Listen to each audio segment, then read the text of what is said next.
Hello, good afternoon. It is Thursday, May 14th, and I'm here with Pastor Ben, and this is our weekly devotional, so welcome. Good afternoon. We'll take a moment to center ourselves. Find a comfortable place to sit. Relax your legs and your arms and your neck. Those places where you may carry tension in your body, try to be at ease in those areas. Close your eyes or focus on something that is contemplative, that brings you ease. Maybe you look out your window at the green that's out there and the wildflowers that are blooming. I know I have them in my backyard. And we'll take a moment to breathe in. Breathe in for about 3 seconds. 1, 2, 3. Breathe in through your mouth. Then exhale through your nose. Breathe in that life-giving Spirit of God. Breathe in deeply into your diaphragm. And release slowly any tension you might feel. Breathe in God's grace. And breathe out any negative feelings you may have carried with you so far this day. Breathe in that sense of well-being and breathe out disruption. And we ask that God's Spirit be with us wherever we are, in our homes, wherever we might be found emotionally and spiritually. May God's Spirit reside with us. May His grace be sufficient. Amen. Amen. That's one of the most helpful things I think we do is take a moment to breathe. So when this season of pandemic preparedness descended on us 2 months ago, we were all told to shelter in place, and none of us had any idea how long this would last.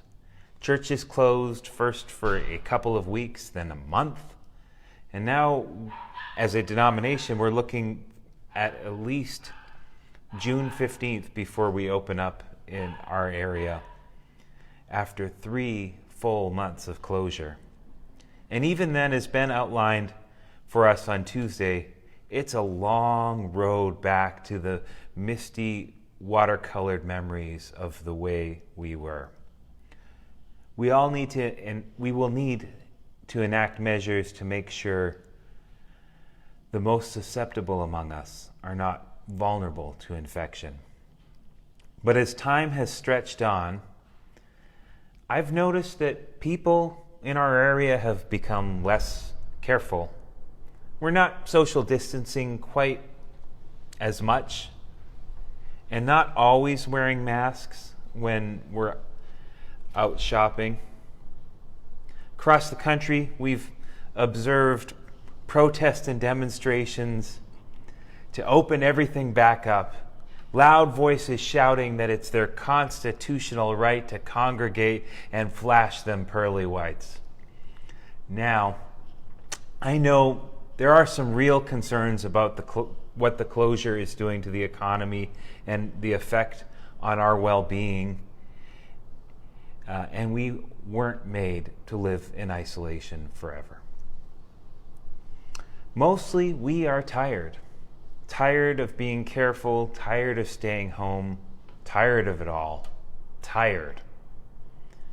One of the ongoing problems we have as a country is compassion fatigue. This is true. This predates our COVID crisis. It's something we continually deal with. When we read or watch the news, we are hit with an onslaught of injustice, brokenness, heartache. most of which we feel powerless to do anything about. We know we ought to care about the vulnerable, the hurting, the poor, the widowed, the orphaned, the sick, the infirmed, the oppressed, the swindled, and the victims. But at a certain point, it becomes too much, and we begin to tune it all out. Especially now that we're stuck at home with nothing but Netflix, and we don't have anything active and tangible to do. Our world becomes small, and we stop thinking about everything out there. Jesus again and again exhorted his disciples to love. Love God with all your heart, soul, mind, and strength. Love your neighbor as yourself. Love your enemy and pray for those who persecute you. It was an ongoing theme. He needed to keep saying it because he knew it was hard for them to remember, especially when life got hard. We've been talking on Sunday about Jesus' farewell discourse, his long goodbye in the Gospel of John that stretches from John 13 to 17. In the same conversation that our Sunday sermon was on, Jesus gives them a new commandment, which is the same commandment he gave his disciples repeatedly, over and over again. I give you a new commandment, that you love one another just as I have loved you. You also should love one another. By this, everyone will know that you are my disciples if you have love for one another. The reality was Jesus knew his own disciples would hit compassion fatigue and grow tired of being careful and caring for others. He also knew that love was all he and his disciples had to offer the world. Yet to love the world was too abstract, too vague a prospect for them to carry out. And he said, love one another. By this they will know you are my disciples, that you love one another. We are in a global pandemic, and the best of us don't know how to love the world through the crisis. But Jesus gave us a new commandment. Second verse, same as the first, love one another. We love globally and we act locally and seek to care for the people God has put in our lives. Who do you know that is lonely right now? Who is feeling isolated? Who in your life feels hopeless? Who are the bent down, bruised reeds and the smoldering wicks whose light is almost extinguished? Right now, we struggle to know how to tangibly serve one another, but we can express our care for one another. I know that as hard as this season has been on me, it's been hard on you, and it's been hard on all of us. Loving one another right now means taking the time to share with one another that we care. Notes and cards, letters, phone calls, texts, for no reason but to express that you care about someone, that they are not alone, and that you hold them in your heart.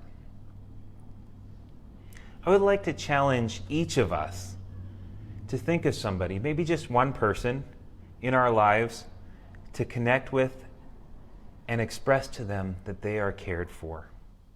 Don't overthink it.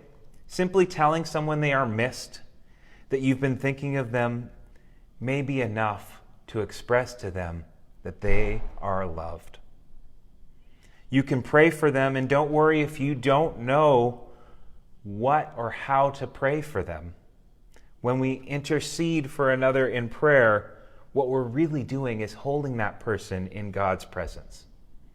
Prayer is an act of love. And as we focus in on someone in particular, God will reveal to us ways to love one another well. Jesus said, I give to you a new commandment, that you love one another Just as I have loved you, so also you should love one another. By this, everyone will know that you are my disciples, if you have love for one another. Amen.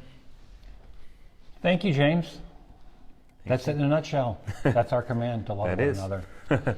In good times and in difficult times. I appreciate that. We'll sign off, and we'll see you Sunday morning at 10:30. See you Sunday. Bye-bye.